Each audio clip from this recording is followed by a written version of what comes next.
The room went quiet the way it does when something has been said that cannot be taken back. Not with noise, not with raised voices, but with the particular stillness of people who have just realized that the ground beneath them has shifted. Tess looked at him across the kitchen table. He hadn't moved. His coffee had gone cold. Outside, the October wind pressed against the window, and the maple in the backyard had lost most of its leaves to the week's rain. She said his name once, softly, the way you say a name when you're not sure the person is still there. Fletcher Amos did not answer right away. He looked at his hands, then out the window, then at the table between them. He said, "Finally, I know who your father is." And that was when everything changed. 3 weeks earlier, Fletcher had been 41 minutes into an argument with a compressor housing that refused to cooperate, lying on the concrete floor of the Meridian Rail maintenance yard, with oil on his forearms and a flashlight clamped between his teeth, when his supervisor had appeared at the edge of the pit and said his name in the tone that means you need to put down your tools. His name was Fletcher Amos. He had worked at Meridian Rail for 11 years, long enough that his hands knew the rhythm of the machines before his mind did, long enough that the younger mechanics came to him with problems they hadn't figured out how to name yet. He was not the sort of man who made noise about what he knew. He simply fixed what was in front of him, and it stayed fixed. He had a daughter. Her name was Blythe, and she was 8 years old, and she had her mother's way of tilting her head when she was listening to something she found interesting, which was most things. Her mother had died 4 years ago, in the spring, from an illness that had moved faster than anyone had expected. Fletcher had not spoken about this much. There was not much to say that the facts didn't already say plainly. He had been a husband, and then he was not, and what remained was the work and the child, and the particular discipline of continuing. He climbed out of the pit and wiped his hands on a rag and followed his supervisor, a man named Gord, into the office trailer at the edge of the yard. Gord closed the door behind them. There was someone else already seated at the small table inside. A man Fletcher didn't recognize, in a gray suit that cost more than anything in the trailer. "We're making some operational changes," Gord said. He didn't look at Fletcher when he said it. The man in the gray suit said nothing. He had a folder open on the table in front of him, and he made a small notation in it without looking up. Fletcher understood, the way you understand things before you've been told, that this was not a conversation. It was a notification. "The mechanical division is being restructured," Gord said. "Your position is being eliminated." Fletcher asked, evenly, when this would take effect. "End of the week," Gord said. "We'll process your final pay through direct deposit. There's no severance attached to the restructuring tier your position falls under." Fletcher looked at Gord. Gord looked at the table. The man in the gray suit turned a page. "My daughter," Fletcher said, "is having surgery on Thursday." He said it plainly, without performance. He wasn't asking for sympathy. He was providing information that seemed relevant. That Thursday was 4 days away, and that Blythe's benefits coverage, the coverage that had taken 6 months to navigate and that was tied to his employment, would lapse at the end of the week in which his daughter was scheduled to have a procedure on her left knee. Gord said he was sorry about that. The man in the gray suit said nothing.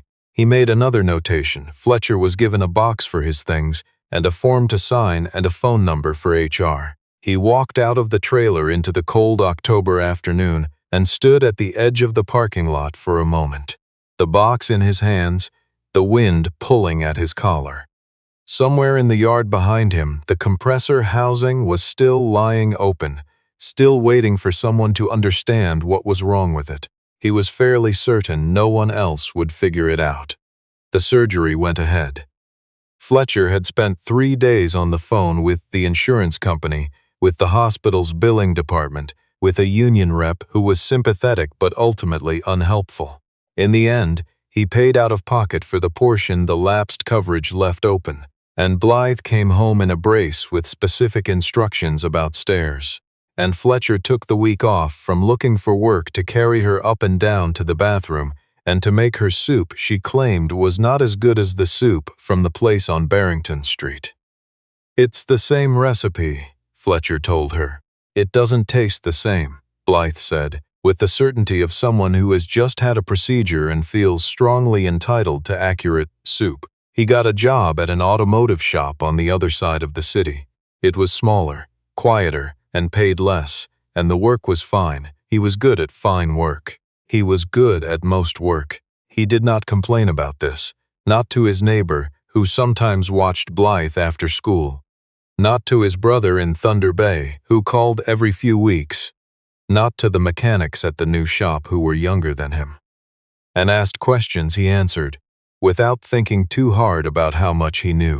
He thought about Meridian Rail sometimes.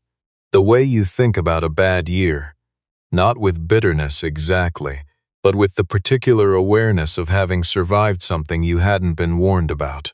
He thought about the compressor housing, whether they'd ever fixed it or simply worked around it, the way companies sometimes work around problems they've decided are too expensive to solve. He thought, occasionally, about the man in the gray suit with the folder. He had never learned his name. He met Tess Whitmore at a school auction.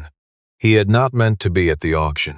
He had gone because Blythe's class had submitted a drawing to be auctioned alongside other items, and Blythe had made him swear twice that he would bid on it, if no one else did, which he had agreed to with the confidence of a man who did not know how school auctions worked and did not realize there would be open-bar wine and other parents who had decided that bidding on children's drawings was a meaningful way to demonstrate community spirit. Tess had been seated at the table next to his when the drawing came up. She had leaned over and said quietly, "Is that the one with the horse?" "It's a dog," Fletcher said. She drew it without a reference. "It looks like both." Fletcher had bid on it. So had 3 other people, which he hadn't expected, and the bidding had gone to an amount that made Blythe later say, "Dad, you could have just bought me a real dog for that," a comment he was still thinking about weeks later. Tess had laughed at that when he told her. They had talked for a while at the auction, the comfortable, slightly bewildering way of 2 people who discover mid-conversation that they are having a good time without having planned to. She worked in structural assessment. She reviewed buildings, construction projects, infrastructure. She had a directness that was easy to be around, and she asked him what he did without the slightly apologetic tone some people used when they found out he worked with his hands. They exchanged numbers because Blythe had made a friend in the same class as Tess's niece, and there was talk of a park afternoon the following weekend. The park afternoon extended into dinner at a place on the waterfront that neither of them had been to before. And dinner became a habit, and somewhere in the middle of a Tuesday evening, in November, when they were sitting at Fletcher's kitchen table, after Blythe had gone to bed, the habit became something else, something neither of them named but both of them recognized. There was a particular quality to the evenings when Tess came over. Not excitement exactly, that was the wrong word, something quieter. The kitchen was warm. Blythe did her homework at one end of the table, and Tess sometimes helped her with the parts she found annoying, which Blythe accepted with surprising grace and which Fletcher watched from the counter where he was making tea and found, each time, unexpectedly difficult to look at for too long. One evening in December, Blythe looked up from her worksheet and said, without preamble, "Are you going to stay?" Tess looked at her. "Tonight? No," Blythe said, with the patience of a child explaining something obvious. "Are you going to keep coming? Like, keep being around?" Fletcher set down the kettle.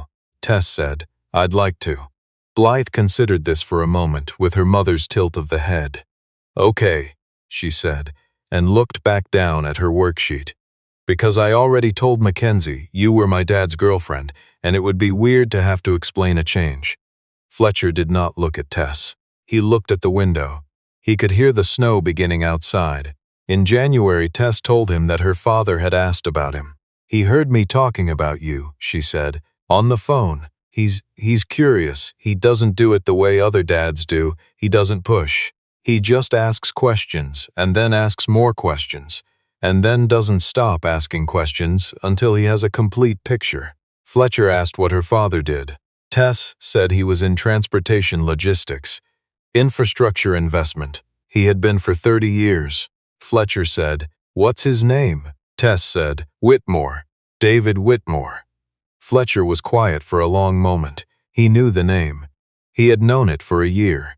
He had known it the way you know the name of a storm that's already passed, not with urgency, but with the residual awareness of what it had done. David Whitmore was the name on the restructuring order at Meridian Rail. He had seen it on the form they'd had him sign, in the footer of the company letterhead, attached to the name of the investment group that had acquired a controlling interest in the company the summer before Fletcher had been let go. He had not known that Whitmore had a daughter. He had not known that his daughter was Tess. He looked at her now across the kitchen table and understood, with the slow, clarifying force of something becoming true, that she didn't know. She had no idea. Her father's company was a name she had grown up with, a thing that was simply there the way a house is simply there, present and large and not requiring explanation. She had never followed the operational decisions. She didn't know about Meridian Rail. She didn't know about the man in the gray suit with the folder, who had turned out to be a director from Whitmore's acquisition team. She didn't know about the Thursday, or Blythe's knee, or the box of tools Fletcher had carried to his truck in the cold. He said nothing. He smiled slightly, because she was watching him. He asked if her father was in the city. She said he was. She said he had mentioned wanting to meet for dinner sometime, if Fletcher was open to it. Fletcher said he would think about it. He did think about it. He thought about it for 2 weeks, which is how long it takes a person to move through the first stage of a decision that has no clean exit. He was not angry in the way he had expected to be. He had been angry a year ago in the parking lot of the maintenance yard with the box of tools and the October wind. That anger had been real, and it had had weight, and he had carried it for a while, and then set it down, not because it wasn't justified, but because Blythe needed her knee to heal, and the automotive shop needed someone who showed up focused, and there was no practical use for what he was feeling. What he felt now was different. It was more like standing at the edge of something than standing inside it. He thought about Tess at the kitchen table, helping Blythe with fractions, laughing at something. Blythe had said with the particular laugh of someone who has found the child funny and is not performing it. He thought about the way Tess drove, with both hands and a mild running commentary on traffic that was somehow not irritating. He thought about how she'd brought Blythe a book about machines. A real one, not a children's version. After Blythe had mentioned once that she wanted to understand how her dad's work actually worked, he thought about David Whitmore with his acquisition folder and his restructuring tears. He thought about them as two separate things for a while. Then he stopped being able to do that. He told her on a Tuesday. He didn't plan the specific day. He simply came to the point where not telling her felt like a choice he couldn't stand behind, and that point turned out to be a Tuesday. Blythe was at her neighbor's. The kitchen was quiet. He said, "Before we go to dinner with your father, I need to tell you something about how I know that name." Tess set down her mug. He told her. He told her plainly, in the order it had happened. The 11 years at Meridian, the gray suit in the trailer, the form, the Thursday, the knee, the out-of-pocket payment, the box of tools in the parking lot. He told her without embellishment, without heat, the way he talked about most things, as if accuracy was its own form of respect. When he finished, the kitchen was very quiet.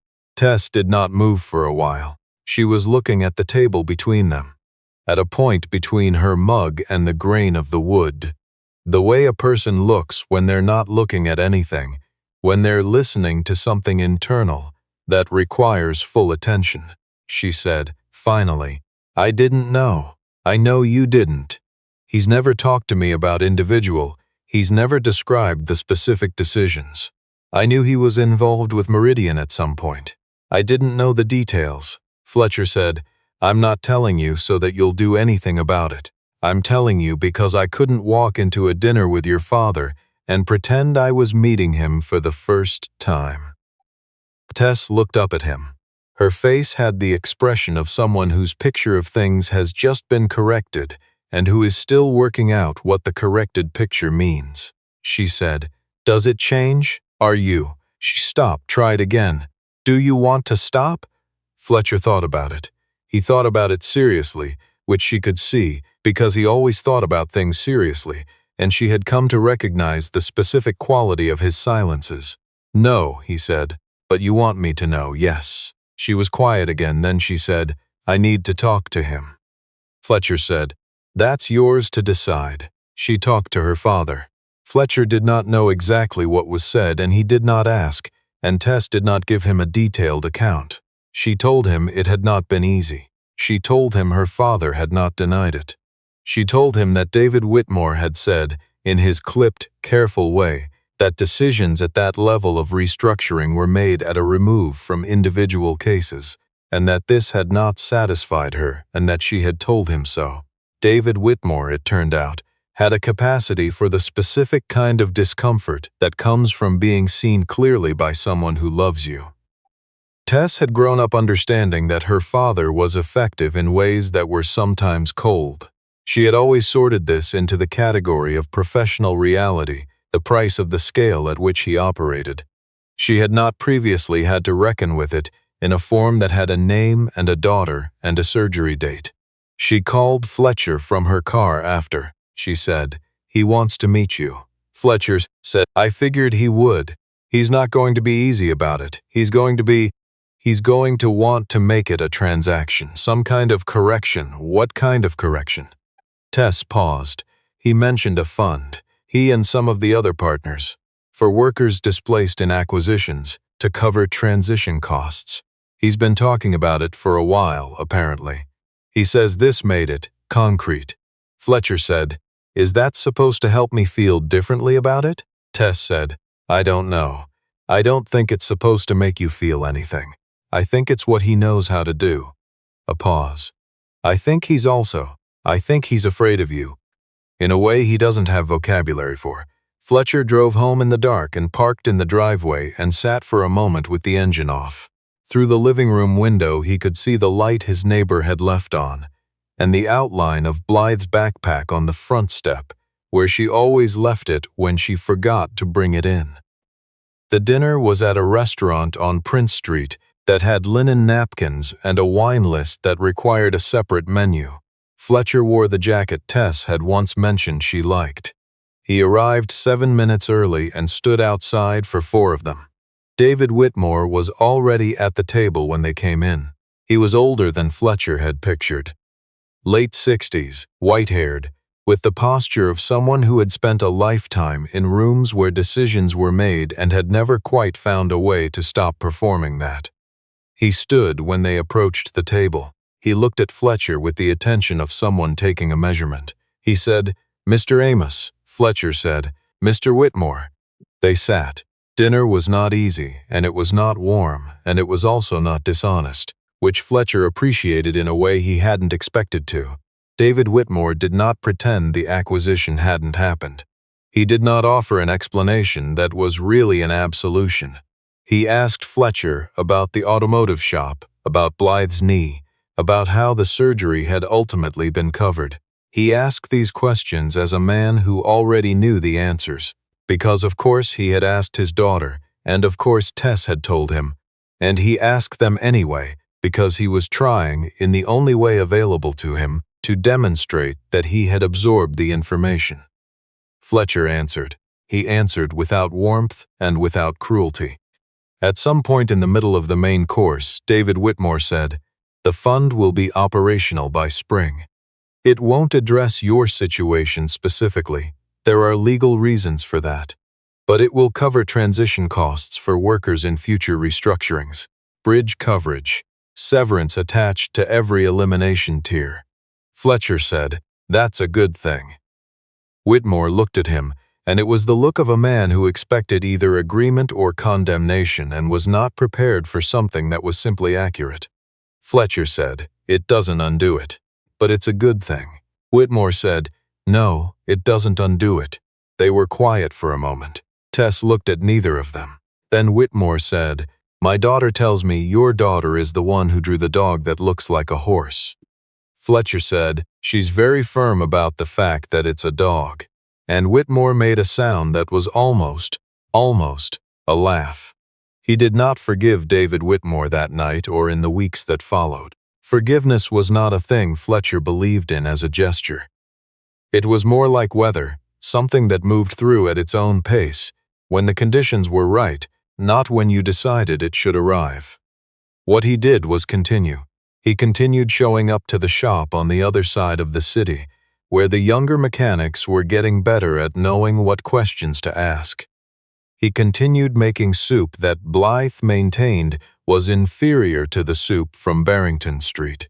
He continued sitting at the kitchen table on Tuesday evenings when Tess came over, watching her help with fractions, listening to the particular quality of the house when there was someone else in it who meant to stay. In April, the Whitmore Fund was announced in a small notice in the business section of the paper. Fletcher read it on his phone during his lunch break. He set the phone down and picked up his sandwich and looked out the window of the fopsh. At the gray Halifax morning, the slick pavement, the crows on the wire. He thought about the Thursday. He thought about carrying Blythe up the stairs in her brace. He thought about the compressor housing in the pit at Meridian, whether it had ever been properly repaired.